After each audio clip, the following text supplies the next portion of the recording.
भाग 13 आस्था का प्रयोग अध्याय 2 10वां। एक भी ऐसा दिन न जाने दें जब आप अपने निश्चित प्रमुख लक्ष्य की दिशा में कम से कम एक निश्चित कदम आगे न बढ़ाएं। याद रखें, कर्म के बिना आस्था निर्जीव है। 11वां।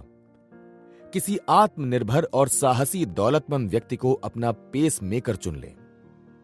यह संकल्प करें कि आप न सिर्फ उस व्यक्ति की बराबरी करेंगे बल्कि उससे आगे भी निकल जाएंगे। यह काम चुपचाप करें और अपनी योजना किसी को ना बताएं। डींगे हाँकना आपकी सफलता के लिए घातक साबित होगा, क्योंकि दंभ या आत्म प्रेम से आस्था का कोई ताल्लुक नहीं होता। 12वां। आस्था बढ़ाने वाली पुस्तकों, तस्वीरों, दीवार पर लिखे वाक्यों और अन्य प्रेरक चीजों को अपने चारों तरफ रखें। इस तरह आपकी आस्था इतनी प्रबल बन जाएगी कि आपके आसपास दौलत और सफलता का माहौल बन जाएगा। इस आदत के आपको बहुत अच्छे परिणाम मिलेंगे। 13वां। यह नीति बना लें कि आप कभी भी अप्रिय परिस्थितियों से बचेंगे या भागेंगे नहीं। इसके बजाय ऐसी परिस्थितियों को पहले से भांप लें और उनसे सामना होने पर उन पर आक्रमण कर दें। आप पाएंगे कि जब आप बिना डरे इनका सामना करते हैं तो आप 90% युद्ध पहले ही जीत लेते हैं। और 14वां। यह सच्चाई जान लें कि हर मूल्यवान चीज की एक निश्चित कीमत होती है। आस्था की कीमत यह है कि आपको निरंतर सतर्क रहते हुए इन आसान निर्देशों का पालन करना है। लगन आपका सूत्र वाक्य होना चाहिए। इन कदमों से सकारात्मक मानसिक नजरिए का विकास होता है और सकारात्मक नजरिए से ही आस्था संभव है। इन कदमों से मानसिक और आध्यात्मिक दौलत तो मिलती ही है, साथ ही भौतिक दौलत भी मिलती है। अपने मस्तिष्क को मानसिक आहार देते रहें। ये कदम उठाकर आप अपने मस्तिष्क को सर्वोच्च आत्मिक अभिव्यक्ति के लिए तैयार कर सकते हैं। इमर्सन ने कहा था, हर व्यक्ति की कुंजी उसका विचार है। यह सच है। आज व्यक्ति जो है वो कल सोचे गए विचारों के कारण है। शिकागो की भीषण आग में शहर की दुकानें जल गई थीं। सुबह मार्शल फील्ड ने आकर देखा कि उसका रिटेल स्टोर जलकर राख हो चुका है। दूसरे व्यापारियों की दुकानें भी जल गई थीं और वो भी वहीं खड़े होकर आपस में बात कर रहे थे। ज्यादातर व्यापारियों ने आशा छोड़ दी थी और यह फैसला किया था कि वो अब शिकागो में दोबारा दुकान बनाने के बजाय किसी दूसरे पश्चिमी प्रांत में दुकान खोलकर नई शुरुआत करेंगे। बहरहाल, फील्ड ने अपने साथियों से कहा, देखिए, आप लोगों की जो इच्छा हो वो करें। जहां तक मेरा सवाल है, मैं यहीं पर रुकना चाहता हूं। आज जहां आपको मेरे स्टोर की राख दिख रही है, वहीं पर मैं दुनिया का सबसे बड़ा रिटेल स्टोर बनाऊंगा।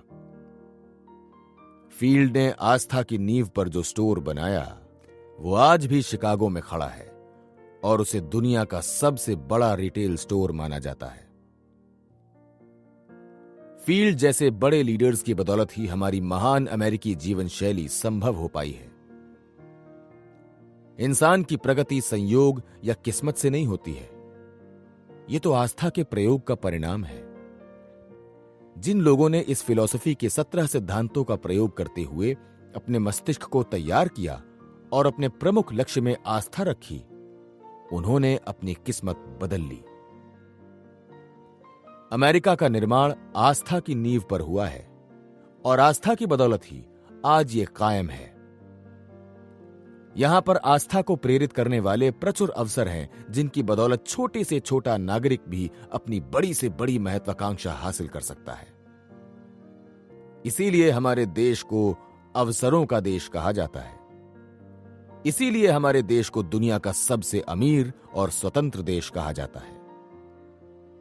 इस स्वतंत्रता और दौलत की जड़ प्रबल आस्था में है। हालांकि वैज्ञानिक आस्था की शक्ति का विश्लेषण नहीं कर सकते हैं, लेकिन इसके प्रयोग का तरीका आसान है।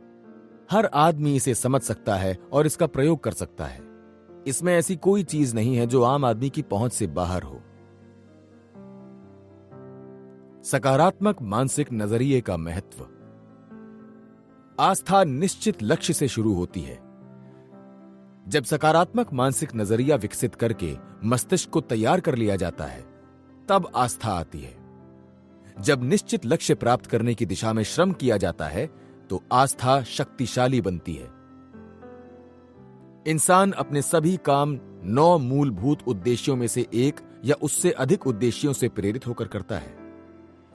इसलिए लक्ष्य बनाना या आस्था विकसित करना मुश्किल नहीं है। मान लीजिए कोई व्यक्ति प्रेम के उद्देश्य से प्रेरित है। यह देखें कि आस्था के बदौलत उसे कर्म करने के लिए पंख कितनी जल्दी मिल जाते हैं। कर्म उसके लिए बोझ नहीं, बल्कि प्रेम पूर्ण श्रम बन जाता है, जो 12 दौलतों में से एक है। मान लीजिए कोई व्यक्ति भौतिक दौलत का संग्रह करना चाहता है। यह देखें कि कितनी जल्दी उसका हर काम प्रेम पूर्ण श्रम बन जाता है। उसे दिन के घंटे कम लगने लगते हैं। हालांकि मेहनत बहुत होती है, लेकिन उसकी थकान आत्म अभिव्यक्ति की खुशी के कारण कम हो जाती है, जो 12 दौलतों में से एक है। जो व्यक्ति अपने मस्तिष्क को आस्था द्वारा आत्म अभिव्यक्ति के लिए तैयार करता है, उसकी जिंदगी की बाधाएं एक एक करके दूर होती जाती हैं। सफलता अवश्यंभावी बन जाती है। उसके हर प्रयास का परिणाम सुखद होता है। उसके पास नफरत के लिए न तो समय होता है, न ही इच्छा। वो स्वाभाविक रूप से सामंजस्यपूर्ण संबंध बना लेता है। उसके मन में सफलता की प्रबल आशा होती है, क्योंकि वो अपने निश्चित लक्ष्य को मानसिक रूप से पहले ही पा चुका है। अब खुला मस्तिष्क असहिष्णुता की जगह ले लेता है। आत्म अनुशासन भोजन करने की तरह स्वाभाविक बन जाता है। वो व्यक्ति लोगों को समझता है, क्योंकि वो उनसे प्रेम करता है और उस प्रेम के कारण अपनी नियामतें बांटना चाहता है। उसे कोई डर नहीं होता है, क्योंकि उसकी आस्था ने सभी डरों को दूर भगा दिया है। धीरे धीरे वो 12 दौलतों का स्वामी बन जाता है। आस्था द्वारा मनुष्य ईश्वर के प्रति कृतज्ञता व्यक्त करता है। डर इसलिए बुरा है, क्योंकि ये ईश्वर में विश्वास की कमी दर्शाता है। जिंदगी की सबसे बड़ी दौलत उन 4 सिद्धांतों से मिल सकती है जिनका मैंने जिक्र किया है। ये सिद्धांत इस फिलॉसफी के 4 सबसे महत्वपूर्ण सिद्धांत हैं, क्योंकि वो विचार की शक्ति और आत्मा के आंतरिक रहस्य की चाबी के प्रमुख आधार स्तंभ हैं। अगर आप इस चाबी का समझदारी से उपयोग करेंगे, तो आप स्वतंत्रता प्राप्त कर लेंगे। कुछ लोग जिन्हें चाबी मिल गई। कुछ लोग ये पूछना चाहेंगे, व्यक्ति इस रहस्यमयी आंतरिक शक्ति का दोहन कैसे कर सकता है? आइए हम देखते हैं कि दूसरों ने इसका दोहन कैसे किया है। फ्रैंक गोंजालेस नाम के युवा पादरी की काफी समय से इच्छा थी कि वो एक नई तरह का कॉलेज खोलें। वो जानते थे कि वो क्या चाहते थे। समस्या ये थी कि इस काम के लिए उन्हें $10 लाख की जरूरत थी। उन्होंने $10 लाख प्राप्त करने का संकल्प कर लिया। निश्चित लक्ष्य पर आधारित निश्चित निर्णय उनकी योजना का पहला कदम बन गया। फिर उन्होंने एक भाषण लिखा, अगर मेरे पास $10 लाख हों तो मैं क्या करूंगा। उन्होंने अखबारों में यह छपवा दिया कि वो रविवार की सुबह चर्च में इस विषय पर भाषण देंगे। जब चर्च में उनका भाषण खत्म हुआ, तो एक अजनबी उठकर आगे आया। उसने पादरी की तरफ हाथ बढ़ाकर कहा, मुझे आपका भाषण अच्छा लगा। अगर आप कल सुबह मेरे ऑफिस में आ जाएं, तो मैं आपको $10 लाख दे दूंगा। वो व्यक्ति कोई और नहीं, बल्कि आर्मर एंड कंपनी के संस्थापक फिलिप डी आर्मर थे। उनके उस उपहार से आर्मर स्कूल ऑफ टेक्नोलॉजी शुरू हुआ, जो अमेरिका की सबसे बड़ी शिक्षण संस्थाओं में से एक है। उस युवा पादरी के मस्तिष्क में ऐसा क्या हुआ, जिसकी वजह से वो उस रहस्यमयी शक्ति के संपर्क में आया, जो हर इंसान के मस्तिष्क में होती है। हम इसका सिर्फ अनुमान ही लगा सकते हैं, लेकिन हम यकीन के साथ कह सकते हैं कि आस्था के प्रयोग की बदौलत वो शक्ति प्रेरित हुई थी। जन्म के कुछ समय बाद ही हेलन केलर की देखने, सुनने और बोलने की शक्तियां चली गईं। 5 शारीरिक इंद्रियों में से 2 सबसे महत्वपूर्ण इंद्रियां हमेशा के लिए खत्म हो गईं। उनके सामने ऐसी मुश्किलें थीं जिनका ज्यादातर लोगों को तो जिंदगी भर एहसास भी नहीं होता है। तभी उनके जीवन में एक दयालु महिला आई। उनकी मदद से केलर ने उस रहस्यमयी शक्ति को जाना जो भीतर से आती है। केलर उस शक्ति के संपर्क में आने लगी और उसका प्रयोग करने लगी। उन्होंने ये शक्ति कैसे पाई, इसका राज बताते हुए उन्होंने ये कहा, सही तरह से समझे जाने पर आस्था निष्क्रिय नहीं बल्कि सक्रिय होती है।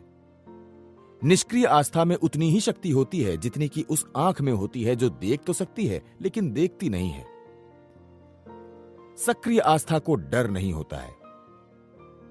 ये इस बात को नहीं मानती है कि ईश्वर अपनी संतानों को धोखा देता है या दुनिया को अंधेरे में रखता है। ये हताशा को अस्वीकार कर देती है। आस्था की शक्ति हो तो कमजोर से कमजोर आदमी भी विपत्ति से ज्यादा शक्तिशाली बन जाता है। आस्था के साथ कर्म करके हेलन केलर ने अपनी विपत्ति पर विजय पाई और उपयोगी जीवन जी सकी।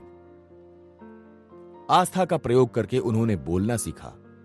आस्था द्वारा उन्होंने स्पर्श की इंद्रिय से सुनने और देखने का काम किया। इस तरह उन्होंने ये साबित कर दिया कि व्यक्ति की शारीरिक सीमाएं चाहे जितनी हो, उन्हें हमेशा खत्म या पार किया जा सकता है। हम ये काम उस रहस्यमयी शक्ति का प्रयोग करके कर सकते हैं जो हमारे मस्तिष्क में होती है। इसका तरीका हर व्यक्ति को खुद खोजना होगा। इतिहास के पन्ने पलट कर देखें। मानव सभ्यता की कहानी उन लोगों की कहानी है जिन्होंने आस्था के प्रयोग की चाबी से रहस्यमयी आंतरिक शक्ति का द्वार खोला। ये भी देखें कि महान सफलताएं हमेशा अजेय दिखने वाले कष्टों, मुश्किलों और बाधाओं से पैदा हुई हैं। ऐसी बाधाएं जिन्हें सिर्फ प्रबल इच्छा और प्रबल आस्था से ही पार किया जा सकता है। और ये बात बहुत महत्वपूर्ण है, प्रबल इच्छा और प्रबल आस्था। इस महत्वपूर्ण तरीके से मस्तिष्क के उस द्वार को खोजा जा सकता है जिसके पीछे रहस्यमयी आंतरिक शक्ति छिपी है।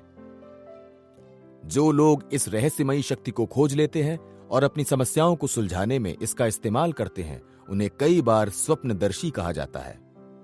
लेकिन यह भी ध्यान रखें कि वो अपने सपनों को साकार करने के लिए मेहनत भी करते हैं।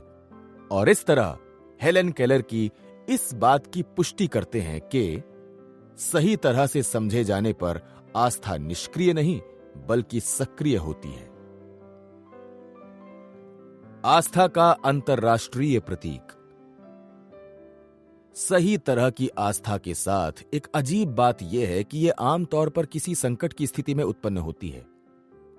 यह तब सामने आती है जब लोग अपनी समस्याएं सुलझाने के लिए सामान्य विचारों से आगे जाने के लिए मजबूर हो जाते हैं। इन संकट की स्थितियों के दौरान हम उस रहस्यमयी आंतरिक शक्ति का दोहन करते हैं जो हर बाधा को हरा सकती है। म्यांमार, जिसे पहले बर्मा कहते थे, कि नेता ऑंग सान सू की देश में लोकतंत्र की बहाली के लिए आंदोलन चला रही हैं। 1988 में उन्होंने राजनीति में कदम रखा। उनके पिता ऑंग सान को आधुनिक बर्मा का संस्थापक माना जाता है। दुर्भाग्य से एक राजनीतिक तख्ता पलट में उनकी हत्या कर दी गई। तब उनकी बेटी सू की उम्र 2 साल थी। बाद में वो विदेश में पढ़ाई करने चली गईं। उन्होंने ऑक्सफोर्ड में कॉलेज की पढ़ाई पूरी की। फिर उन्होंने एक अंग्रेज से शादी की और वो मां बन गईं। इसके बाद सू ने अपने देश लौटने का फैसला किया। बर्मा जाकर उन्होंने हर तरफ अराजकता का माहौल देखा। वहां राजनीतिक भ्रष्टाचार का बोलबाला था। सू ने लोकतंत्र और अहिंसा के लिए मुहिम चलाई। जल्दी ही उन्हें व्यापक जनसमर्थन मिलने लगा। उनकी बढ़ती लोकप्रियता से कुछ समय बाद सैन्य शासन को खतरा महसूस होने लगा। सैन्य शासन इस बात से भी दहशत में आ गया कि राष्ट्रीय स्तर पर आयोजित लोकतांत्रिक चुनाव में सू की राजनीतिक पार्टी जीत गई। सरकार ने तत्काल कदम उठाते हुए सू को उनके घर में कैद कर लिया। उन्हें मित्रों या परिवार से भी मिलने की इजाजत नहीं थी। सू को अपनी आस्था से हिम्मत मिली। इसी वजह से उन्होंने कोई समझौता नहीं किया और तानाशाह सरकार की शर्तें नहीं मानी। उनके साहस के लिए उन्हें अक्टूबर 1991 में नोबेल शांति पुरस्कार दिया गया। पूरी दुनिया को सू के संघर्ष का पता चल गया। इस विश्वव्यापी लोकप्रियता के कारण सैन्य शासन उन्हें और नुकसान नहीं पहुंचा पाया। बहरहाल पिछले 15 सालों से उन्हें बार बार उनके घर में कैद किया जा रहा है। यह अफवाह बार बार फैलाई जाती है कि जल्दी ही उन्हें मुक्त कर दिया जाएगा और लोकतंत्र को बहाल कर दिया जाएगा। जोखिम के बिना आस्था निष्क्रिय होती है, और जैसा हेलन केलर ने कहा है, निष्क्रिय आस्था में उतनी ही शक्ति होती है जितनी कि उस आंख में होती है जो देख तो सकती है लेकिन देखती नहीं है। अब हम कुछ महान लीडर्स के उदाहरण देखते हैं। उन्होंने भी उसी रहस्यमयी आंतरिक शक्ति को खोजा, उसका दोहन किया, उस पर अमल किया और इस तरह एक जंगली इलाके को लोकतंत्र के जनक के रूप में बदल दिया, जिसकी समृद्धि से पूरी दुनिया ईर्ष्या करती है। डर के बजाय आस्था की राह चुनना। हम सब उन महान लीडर्स की उपलब्धियां जानते हैं। हम उनकी लीडरशिप के नियम जानते हैं। हम जानते हैं कि उनकी मेहनत से इस देश के लोगों को कितने सारे वरदान मिले हैं। एंड्रयू कार्नेगी की भविष्य दृष्टि की बदौलत हमने सफलता की जो फिलॉसफी तैयार की है, उसी के सिद्धांतों की बदौलत इन लीडर्स ने अमेरिका को दुनिया का सबसे अमीर और स्वतंत्र देश बनाया है।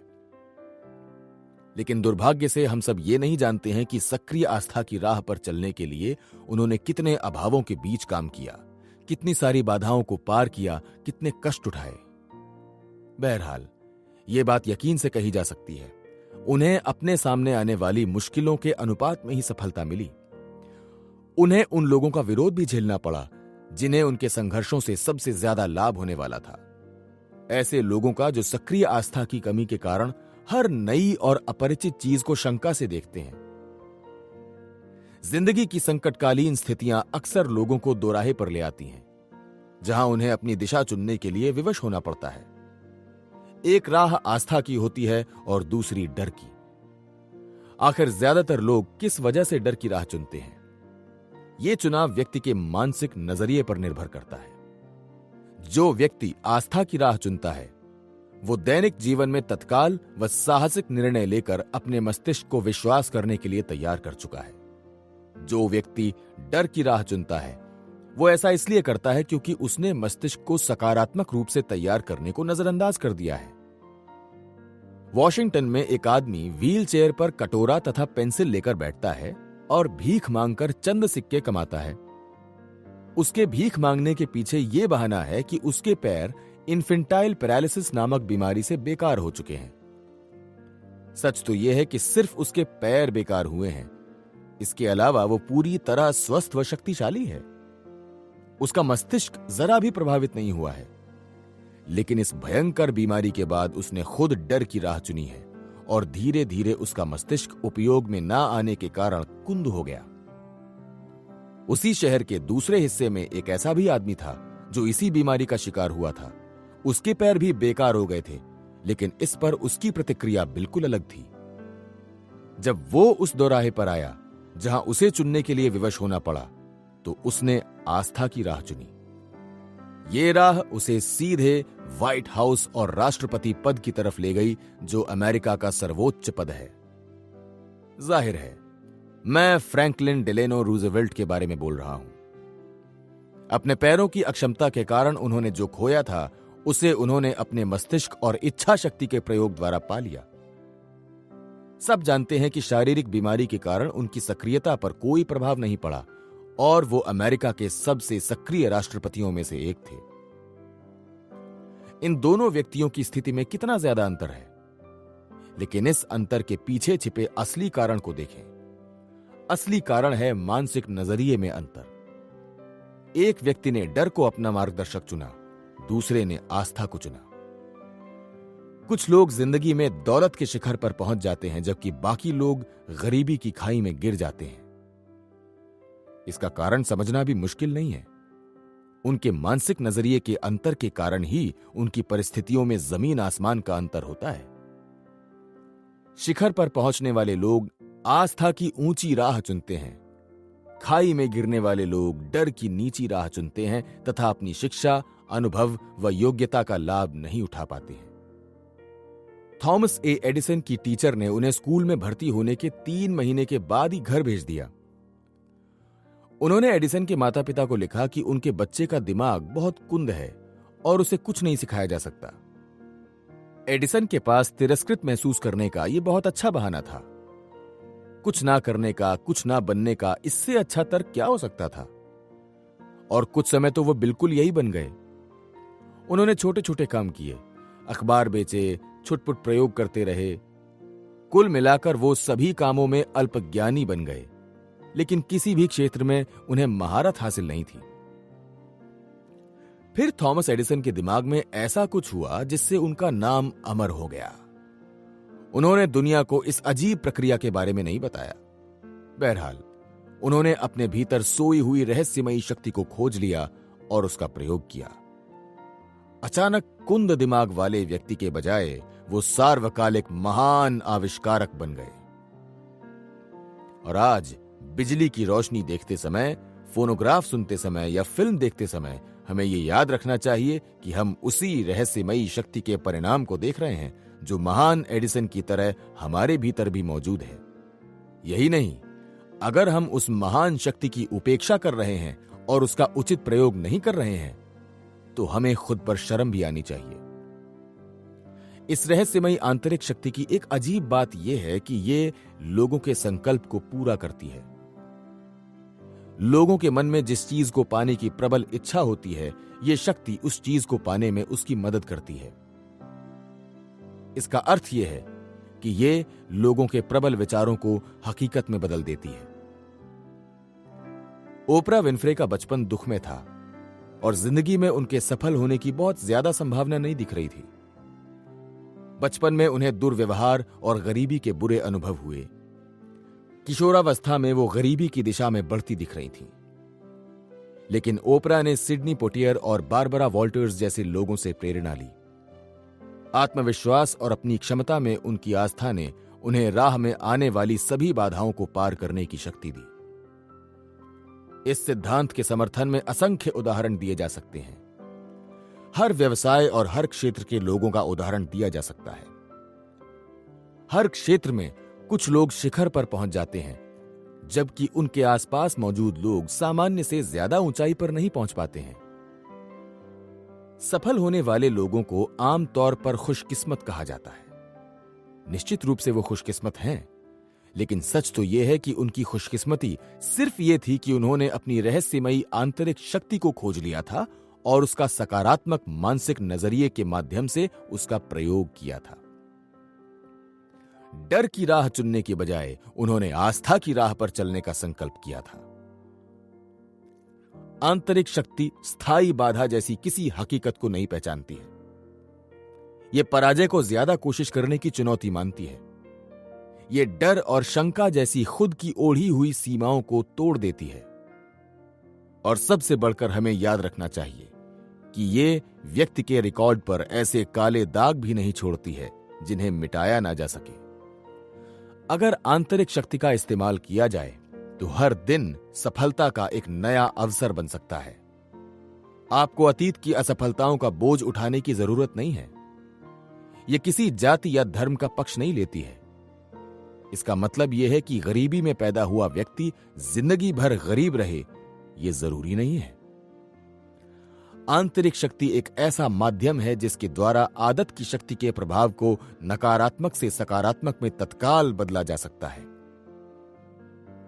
यह किसी पूर्ववर्ती चीज को नहीं पहचानती है, यह किसी कठोर नियम का पालन नहीं करती है, और यह व्यक्तिगत स्वतंत्रता का एकमात्र भव्य राजमार्ग प्रदान करती है। आरएल शार्प ने अपनी कविता अ बैग ऑफ टूल्स में लिखा है, क्या यह अजीब नहीं है कि राजकुमार और राजा और सर्कस में मस्खरी करने वाले जोकर और आपकी मेरी तरह के सामान्य लोग अमरता के निर्माता हैं? सभी को नियमों की पुस्तक, एक पत्थर और औजारों का झोला दिया गया है और सीमित समय खत्म होने से पहले हर एक को उसे अवरोध या सीढ़ी का आकार देना होगा। जब तक आपको अपनी रहस्यमयी आंतरिक शक्ति तक पहुंचने की राह ना मिल जाए, तब तक उसे खोजते रहें। जब आपको ये राह मिल जाएगी तो आपको अपना सच्चा स्वरूप भी मिल जाएगा, जो आपको सफलता की तरफ ले जाएगा। इससे कोई फर्क नहीं पड़ता है कि आप क्या करते हैं, चाहे आप ज्यादा अच्छी चूहेदानी बनाते हो ज्यादा अच्छी पुस्तकें लिखते हो, ज्यादा अच्छे उपदेश देते हो, दुनिया आपके दरवाजे पर दौड़ती हुई आएगी, आपको पहचानेगी और पर्याप्त पुरस्कार देगी। इस बात से कोई अंतर नहीं पड़ता है कि आप कहां हैं, क्या हैं, या आप अतीत में कितनी बार और किस तरह असफल हुए हैं। आप अतीत में असफल हो गए हैं, उससे क्या फर्क पड़ता है? एडिसन, हेनरी फोर्ड, राइट बंधु, एंड्रयू कार्नेगी और अमेरिकी जीवन शैली स्थापित करने में मदद करने वाले सभी महान अमेरिकी लीडर्स बार बार असफल हुए थे। असफलता उनकी राह में कभी ना कभी, कहीं ना कहीं आई थी, लेकिन उन्होंने इसे असफलता नहीं बल्कि अस्थायी पराजय की संज्ञा दी। मुश्किलें सामने आने पर कोई भी मैदान छोड़ सकता है। जब अस्थायी पराजय हावी होती है तो कोई भी हताश हो सकता है, लेकिन जो लोग हिम्मत नहीं हारते हैं वही महान बनते हैं। उस आंतरिक शक्ति तक आत्मदया के रास्ते से नहीं पहुंचा जा सकता। वहां डर, कायरता या संकोच के माध्यम से भी नहीं पहुंचा जा सकता। वहां ईर्ष्या और नफरत द्वारा भी नहीं पहुंचा जा सकता। वहां लोभ या लालच से भी नहीं पहुंचा जा सकता। नहीं, आपका सच्चा स्वरूप इन नकारात्मक बातों पर ध्यान नहीं देता है। यह सिर्फ उस मस्तिष्क द्वारा प्रकट होता है जिसमें से सभी नकारात्मक मानसिक नजरियों को साफ करके निकाल दिया गया हो। यह उस मस्तिष्क में समृद्ध होता है जिसे आस्था का मार्गदर्शन हासिल होता है। यह सफलता की कोई नई फिलॉसफी नहीं है। यह तो पुराने और आजमाए हुए सिद्धांतों का संकलन है। ये सिद्धांत अचूक हैं और उस आंतरिक शक्ति तक ले जा सकते हैं जो पहाड़ हिलाती है। महान लीडर्स उत्पन्न करने वाली शक्ति हर युग में रही है और आज भी मौजूद है। यह जीवन के हर क्षेत्र में है। जिन लोगों में भविष्य दृष्टि और आस्था होती है वो अज्ञान, अंधविश्वास तथा डर को परास्त करके दुनिया में अपना नाम रोशन करते हैं। यह शक्ति कोई चमत्कार नहीं करती है, बल्कि हमारी दैनिक आवश्यकताओं के अनुरूप काम करती है और मानव जाति के लाभ के लिए प्रयुक्त सेवा के हर रूप में झलकती है। इसके कई नाम हैं, लेकिन नाम से इसकी प्रकृति नहीं बदलती है। यह सिर्फ एक माध्यम से काम करती है और वो है मस्तिष्क। यह विचारों, योजनाओं और उद्देश्यों में प्रकट होती है। और इसके बारे में सबसे अच्छी बात यह कही जा सकती है कि यह हवा की तरह मुफ्त और ब्रह्मांड की तरह विशाल है।